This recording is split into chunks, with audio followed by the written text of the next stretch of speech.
warahmatullahi wabarakatuh.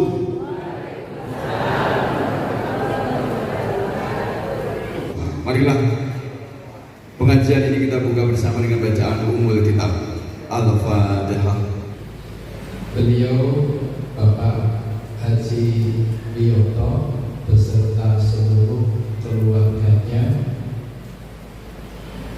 menyampaikan salam takdim kepada tamu kita yang mulia, guru kita yang mulia, ulama kita yang mulia, Kiai Haji Fikri Zainuddin yang sudah berkenan hadir.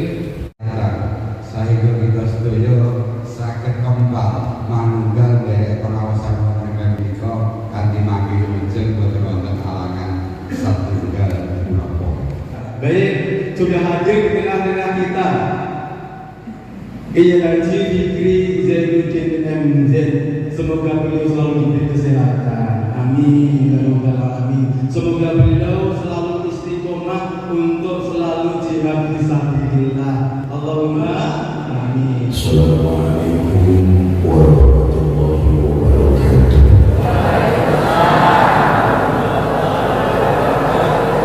Alhamdulillah, salatu wassalamu ala Rasulillah.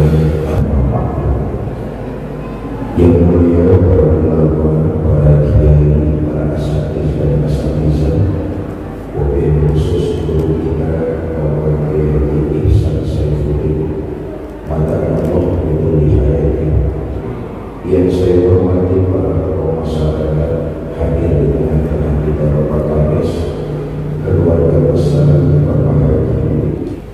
Hari ini kita berada di bulan Muharram. Di sisi Allah bulan itu ada 12. Minha arba'atul hurum, tadi beliau sudah sampaikan. Dari 12 itu ada 4 bulan yang dimuliakan oleh Allah. 1 terpisah, 3 beriringan. Yang terpisah bulan Rajab, yang beriringan Zulqa'dah, Zulhijjah, Muharram. Muharram ini bulan yang sangat istimewa. Hampir peristiwa-peristiwa terpenting Nabi dan Rasul terdahulu terjadi di bulan Muharram. Nah, saya tahu apa enggak? Saya ikut beliau tidak menjelaskan Muharram sedikit. Hampir sebagian besar Nabi dan Rasul terdahulu peristiwa penting terjadi di bulan Muharram. Syekh Bakir As-Sattar dalam kitabnya I'anatul Talibin, beliau menyampaikan beberapa macam banyak peristiwa-peristiwa penting terjadi di bulan Muharram. Saya tidak bakalan jelasin semuanya dan kisah para Nabi dan Rasul. Waktunya nggak cukup entek. Nah, Bapak Ibu masyarakat Mulur di desa Mulur ya, perlu diketahui Islam itu inti agamanya menjaga keseimbangan. Enggak ada ajaran agama Islam yang satu lebih tinggi dari yang lain, enggak. Ajaran Islam itu menjaga tatanan keseimbangan, ini penting. Orang kaya disuruh bantu yang miskin, betul tidak? Tapi yang miskin disuruh bekerja lebih bulat, jujur dan tekun, berdiri di atas kaki sendiri. Itu juga ajaran Islam seimbang. Kowe orang kaya, iya Pak, bantu yang miskin. Sampai orang miskin, benar Pak, bekerja lebih giat, gigih, ulet, jujur, berdiri di atas kaki sendiri. Hidup jangan jadi beban buat orang lain. Itu ajaran Islam seimbang. Tuan rumah wajib hormati tamu. Ajaran Islam apa bukan? Ajaran Islam apa bukan? Ajaran Islam, tuan rumah wajib hormati tamu. Tapi di sisi lain Islam juga mengajarkan keseimbangan. Tamu harus tahu diri, seimbang. Kamu tuan rumah, betul Pak, wajib hormati tamu. Kamu tamu, Iya Pak, harus tahu diri. Sumbernya yang ingin saya sampaikan di atas terbibi. Beberapa saja peristiwa-peristiwa Nabi dan Rasul terdahulu terjadi di bulan Muharram. Pertama, selamatnya Nabi Musa dari kejaran Fir'aun terjadi di bulan Muharram. Sebagian tentara Fir'aun ditenggelamkan di Lautan Merah. Sebagian lagi Gunung Qiyadah dan Khasiin mereka dikutuk jadi monyet. Diselamatkannya orang-orang beriman dan Nabi Musa terjadi di bulan Muharram. Satu. Yang kedua, diselamatkannya oleh Allah Nabi Allah Ibrahim dari kobaran api gara-gara Raja Namrud. Nabi Ibrahim itu pernah dibakar oleh Raja Namrud. Kenapa? Patung berhala sesembahan Raja Namrud semuanya dihancurkan oleh Nabi Ibrahim. Tinggal patung yang besar didiamkan oleh Nabi Ibrahim. Kampak yang digunakan Nabi Ibrahim untuk menghancurkan berhala-berhala yang lain disisai, digantungkan di leher berhala yang paling besar. Tangkap Nabi Ibrahim. Kata Namrud, Ibrahim, kamu menghancurkan berhala-berhala kami. Kata Nabi Ibrahim, apa buktinya? Saya nggak ngancurin kok. Nggak mungkin. Ini pasti ulah sampean menyebarkan agama baru, sampean benci kepada agama kami. Sembahan kami sampean yang hancurin. Kata Nabi Ibrahim, mana faktanya?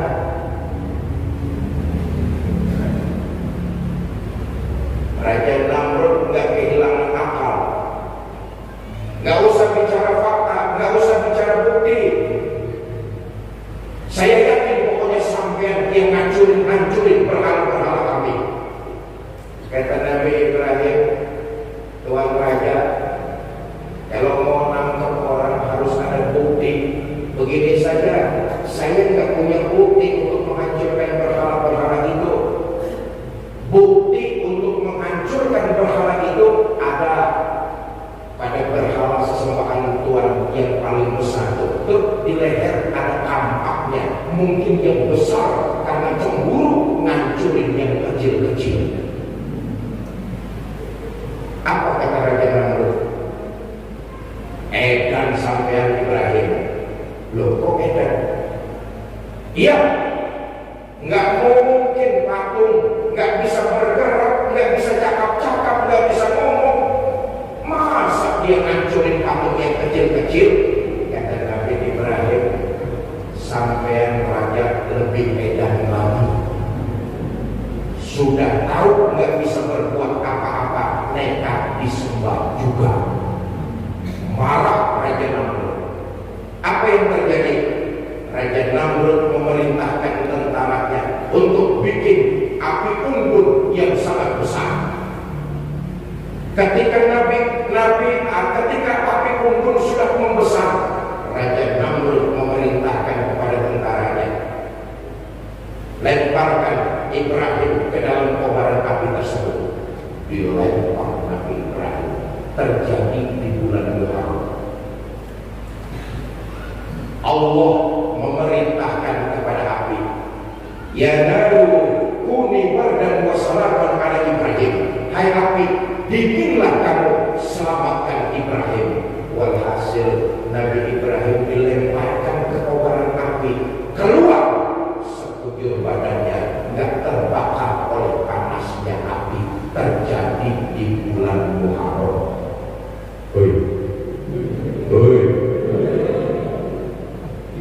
Api itu makhluk Allah, betul atau tidak? Yang memerintahkan makhluk, yang menciptakannya, api tunduk.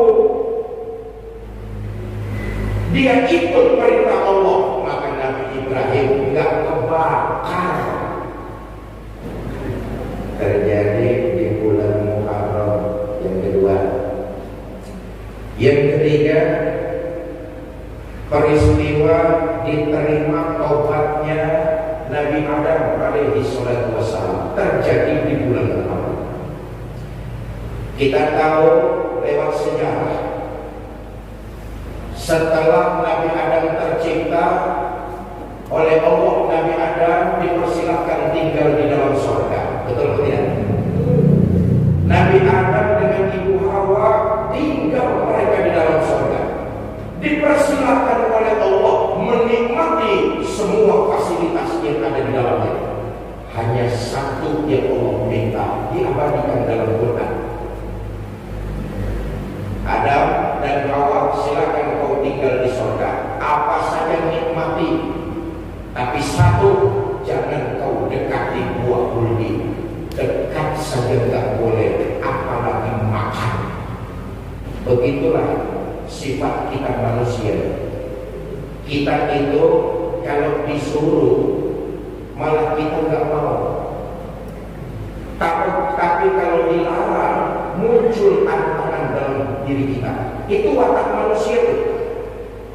Kalau disuruh hilang sudah selera kita. Tapi kalau dilarang penuh tantangan, makin penasaran. Betul atau tidak? Itu sifat manusia. Semua silakan kau nikmati, tapi jangan satu itu yang kau lakukan, dekati buah huldi. Tapi ada penasaran. Iblis pintar masuk mempengaruhi pemikiran Nabi Adam. Kata iblis, Adam, kamu dilarang untuk makan buah huldi. Itu cuma ngapusi kok, ngapusi. Itu cuma bohong aja Adam. Allah nggak pengen kamu tinggal selamanya di dalam surga. Buah huldi itu bil keabadian. Makanya sampean nggak boleh makan karena Allah nggak pengen sampean abadi di dalam surga. Nabi Adam manusia, sifat penasarannya itu nomor satu. Manusia kan begitu, makin dilarang makin diterjang. Itu sifat manusia. Iblis jago bujuk-bujuknya. Ibu bapak yang mungkin hadir di Masjid Al-Maghfirah, alhamdulillah ini terbebas dan lepas dari bujuk rayu iblis laknatullah alaih. Amin. Enggak terasa saja. Tadi waktu kita di rumah mau datang ngaji di masjid, iblis sudah bujukin, merayu hati kita untuk tidak datang ke masjid ini. Saudara tidak terasa yang istirahat waktu saudara semua ini dibujuk oleh iblis, jangan sampai datang ke sini. Dia kali bos ngapain kalau ke masjid ikutin pengajian, udah di rumah aja sinetron rame, dangdut lagi mantap tuh di TV. Iblis bujukin kita, betul apa enggak? Kita enggak terasa, tapi kita lawan bujuk rayu iblis. Enggak, saya mau datang ke Masjid Maghfirah, mau ikut pengajian, saudara datang ke masjid. Nah ini penting nih, Bapak Ibu, jangan dikira di masjid itu daerah bebas zona iblis. Di sini nih, walaupun di masjid, kita masih dibujuk sama iblis. Bela iblis laknatullah alaih, paling jago membujuk manusia. Walaupun saudara sudah datang ke masjid, iblis masih bujuk. Kata iblis, yowis, sampai datang sana ke masjid, nanti sampai masjid, sampai ngobrol aja ngobrol, ngomong aja ngomong, ustaznya jangan didengerin. Saudara jamaah lawan lagi bujuk rayu iblis. Enggak, saya mau datang ke pengajian, menang dengerin pidato ustaznya. Iblis gak bakalan nyerah, dia jatuh bujuk rayu kita, digoda lagi hati kita. Kata iblis, ya sudah, nanti sampai masjid, sampai pengajian, gak usah ngobrol, diam saja, cari duduk sambil nyender, tak kaki turun.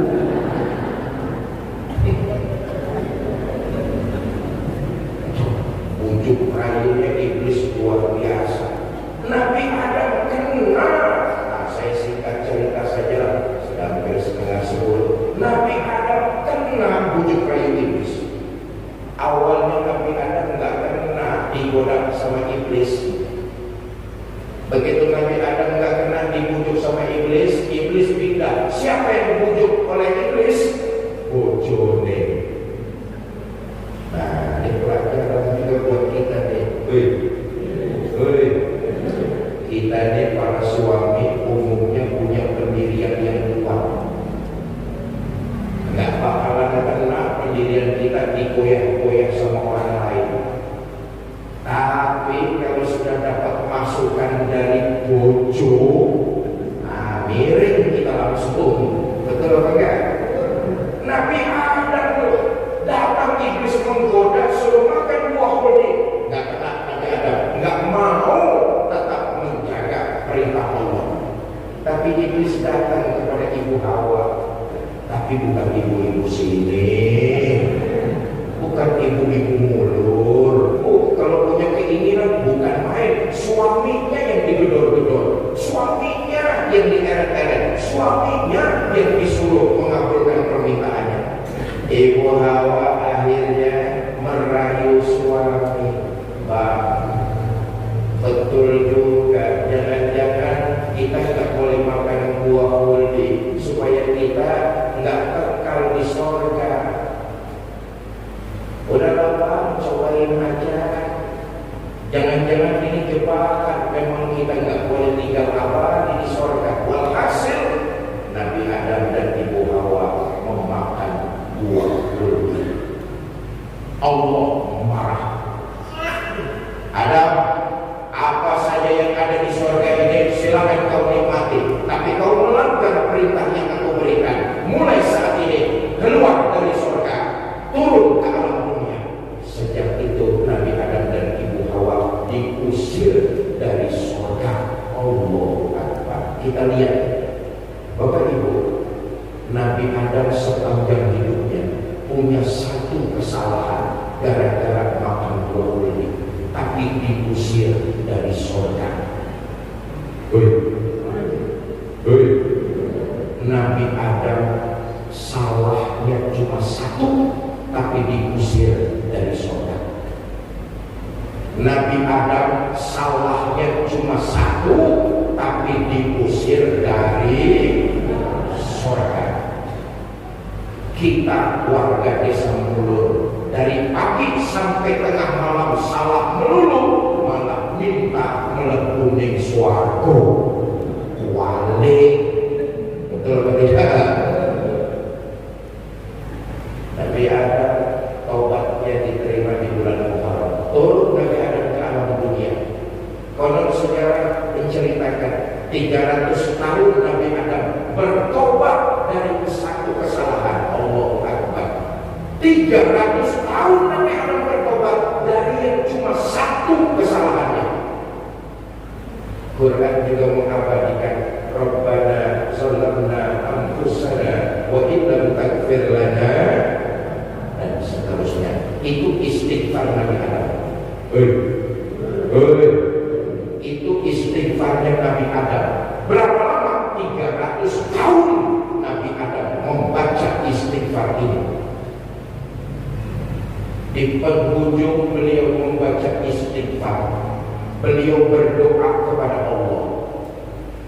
Ya Allah, dengan kehormatan kekasihmu Muhammad Sallallahu Alaihi Wasallam, maka terimalah taubat hamba. Allah tanya sama Nabi Adam, Adam, dari mana kau tahu Muhammad itu kekasihku? Kata Nabi Adam, ya Allah, ketika engkau ciptakan jasad ini, kau tiupkan ruh ke dalam jasad ini, terbukalah lebar mata saya. Di situ saya memandang di bawah arasmu, tertulis dengan kalimat jelas, La ilaha illallah Muhammadur namamu yang mulia bersanding dengan nama makhlukmu, pasti makhluk itu adalah hamba yang engkau cintai. Maka dengan kehormatan kekasih Muhammad, terimalah taubat hamba. Bulan Muharram diterimanya taubat Nabi Adam karena menjadikan wasilah nama Nabi kita Muhammad Sallallahu Alaihi Wasallam. Nah, tiga aja tuh supaya dianalisa dulu. Nah, saya mau masuk substansi. Malam ini kita mengadakan pengajian dalam rangka Tahun Baru Hijriah. Yang dianjurkan oleh agama adalah muhasabah. Apa muhasabah itu? Introspeksi diri, mencari kekurangan dan kelemahan untuk diperbaiki agar hari ini lebih baik dari kemarin, hari esok lebih baik dari hari ini. Itu muhasabah. Nyari kekurangan diri, mengevaluasi kelemahan diri sendiri. Ini sulit, Bu. Muhasabah itu nyari kekurangan diri sendiri. Sulit. Kalau nyari kekurangan orang lain gampang, gak perlu belajar. Betul tidak? Tapi kalau nyari kekurangan diri sendiri, kita tahu kita menamai. Betul atau tidak?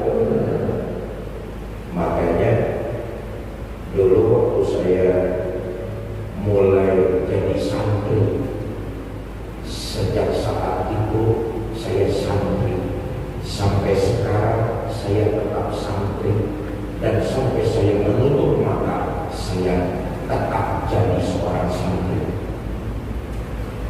Tahun 86-87 saya dipondokin di pondok pesantren Kemudiran Jombang, Jawa Timur oleh abah saya Allah yarham Haji Zainuddin MZ.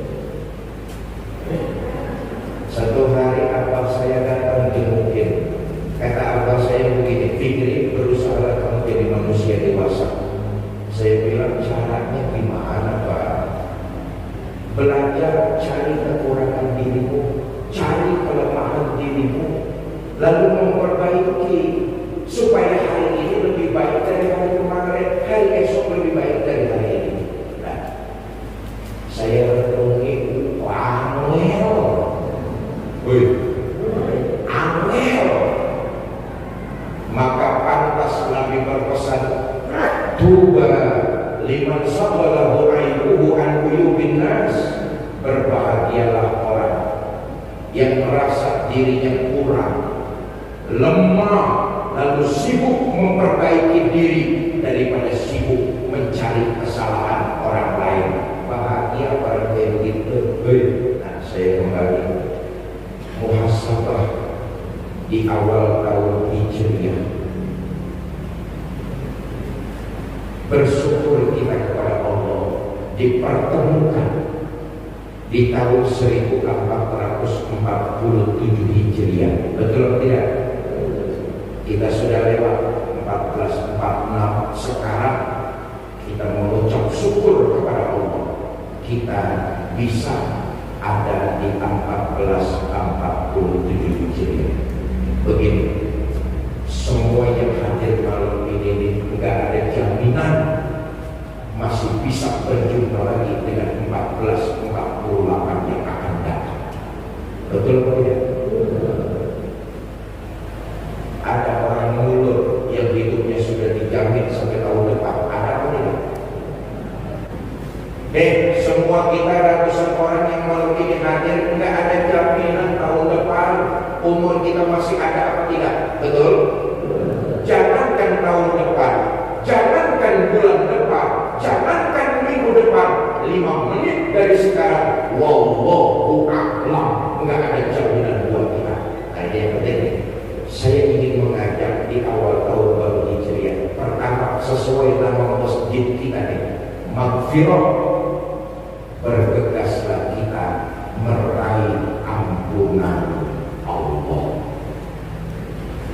Dengan cara apa? Bertobat. Tiap kita pasti punya banyak salah dan dosa. Enggak ada kita yang malam ini hadir di orang yang enggak pernah punya salah. Semua kita pasti berbuat salah dan dosa. Betul atau tidak? Saya Fikri Zainuddin MZ, salah saya lebih besar dari ibu dan bapak. Tapi agama kita memberikan tuntunan, kalau kamu berbuat salah, jangan pernah pesimis. La tay'asu min rahmatillah, jangan pernah putus asa dari rahmat Allah. Ikuti kesalahan itu dengan istighfar, bertobat, dan memperbanyak amal ibadah. Kita ini makhluk berlumuran salah dan dosa. Jangan sok suci. Jangan sok suci. Orang lain dianggap elek, orang lain dianggap paling banyak dosa, dirinya benar, lalu nggak mau dengerin orang sok suci. Yang nggak punya salah dan dosa cuma Nabi kita Muhammad Shallallahu Alaihi Wasallam. Yaghfirullahu ma taqaddama min dhanbika wa ma ta'akhkhar. Dosa kanjeng Nabi itu yang dulu, yang sekarang, atau yang akan datang kalau memang ada, semua sudah mendapat jaminan ampun dari Allah. Nabi dosanya saja sudah mendapat jaminan ampun. Hidup baginda Nabi nggak pernah merasa dirinya paling hebat sendiri, orang lain salah semua. Enggak. Agama memberikan kita tuntunan. Kita ini makhluk yang banyak salah dan kekurangan. Kalau kamu berbuat salah, jangan merasa benar awakmu dewe. Masjid kita maghfirah. Sesuai dengan namanya, bergegaslah menjemput pengampunan Allah. Maka ini dianjurkan untuk bersegera, karena keutamaannya luar biasa. Saya singkat lagi, Bapak Ibu saudara-saudara, keutamaan menjemput maghfirah Allah. Mudah-mudahan semua kita wafat dalam kondisi mendapat maghfirah. Amin. Husnul Khatimah. Amin. Saudara, dahulu ada orang durjana. Kerjaannya tiap hari ngoleksi dosa, judi goyang, mabuk nggak ketinggalan, zina di mana saja ada langganan. Jadi preman nggak kaleng-kaleng. Ini orang mbahnya, apa yang dia lakukan? Dia sudah membunuh 99 orang. Allahu Akbar. Ini preman bukan kaleng-kaleng. 99 nyawa sudah dia habisi. Enggak kayak preman di sini, beraninya di dalam gang saja, disamperin nggak metu-metu. Betul atau tidak kan? Ini preman, dia sudah membunuh 99 orang.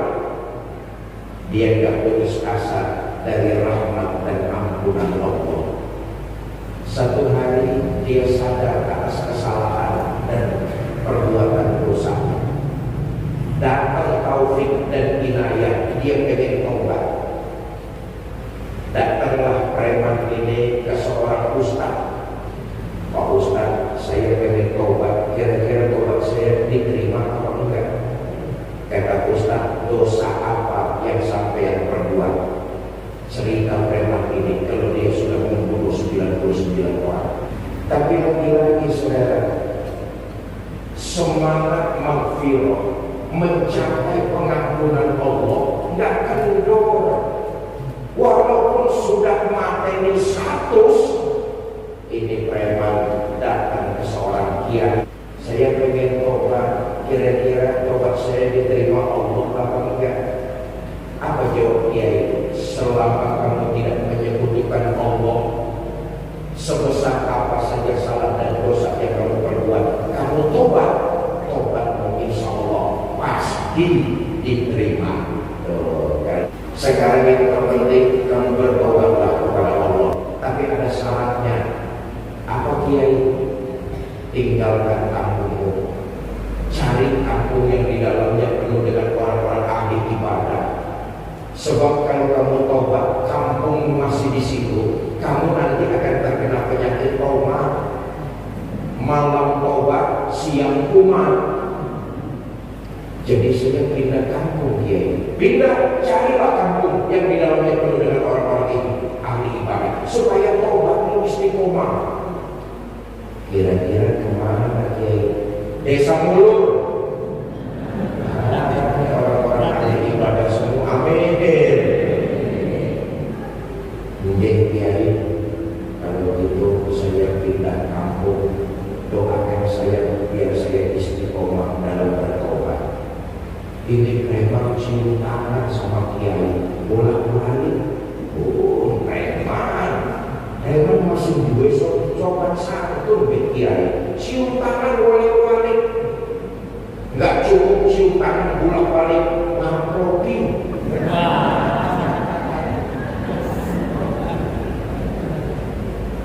Doakan saya Kiai biar saya tobatnya istiqomah. Pulang di preman, ngopak-ngopak, berangkat.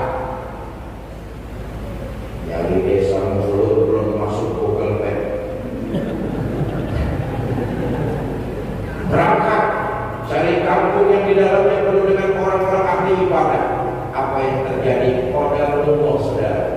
Di perjalanan ini preman mati. Turun dua malaikat. Satu malaikat rahmah, satu malaikat sababiyah. Kata malaikat rahmah, selamat datang orang soleh. Kau mati dalam kondisi bertobat. Tempatmu tidak lain adalah penghuni surga. Allahu Akbar. Saya sudah bacakan la tayasu min rahmatillah. Jangan berputus asa dari rahmat dan kasih sayang Allah. Apa yang terjadi? Saudara, bedanya cuma sedekah. Mayit ini lebih dekat kampung yang dia tuju daripada kampung yang dia tinggalkan. Atas berkat rahmat Allah, mantan preman ini jadi penduduk surga. Ya, menyambut dan mengisi tahun baru Hijriah dengan semangat meraih ampunan Allah dengan istighfar, lalu berazam ke depannya kita harus lebih baik dari sebelum-sebelumnya. Dengan apa? Meningkatkan kualitas ibadah dan memperbanyak nilai-nilai kebaikan. Karena itu tuntunan agama kita. Bapak Ibu saudara-saudara, mau meraih pengampunan Allah, mau meningkatkan kualitas ibadah, mau hidup menebarkan kebaikan, lengkapi ibadah kita sepanjang hari ini dengan amalan sedekah. Sedekah itu bukan buat menyenangkan Allah, tapi kata Nabi kembali buat diri kita. Sedekah yang kita keluarkan itu dia akan jadi pelita, lentera, cahaya yang menerangi alam kuburan kita masing-masing. Dengan apa yang Rasul kami terangi alam kubur kami? Sedekah yang waktu alam dunia kamu lakukan itu jadi lentera, jadi pelita, jadi cahaya yang menerangi kuburan kamu masing-masing. Subhanallah walhamdulillah wa la ilaha illallah wallahu akbar. Sampai tanggal 7 ya, Juli ini ke Kudus. Setelah itu ke Bandung Raya, setelah itu ke dan alhamdulillah yayasan kami ini dapat dukungan penuh dari beberapa ulama nasional. Dari yaitu beasiswa ke Al-Azhar Mesir sampai khusus untuk memberikan pemberian mendaftarkan 3 santri. Alhamdulillah yang diterima santriwati kita dari seluruh Indonesia, kemudian kita seleksi karena ada tes dari sana mereka lolos. Dan alhamdulillah diseleksi oleh ustaz-ustaz kami di sana. Alhamdulillahirabbil alamin. Subhanallah wa bihamdihi. Asyhadu an la ilaha illa anta astaghfiruka wa atubu ilaik. Wa billahi taufiq wal hidayah. Assalamualaikum warahmatullahi wabarakatuh. بدأنا بسم الله وبالصلاة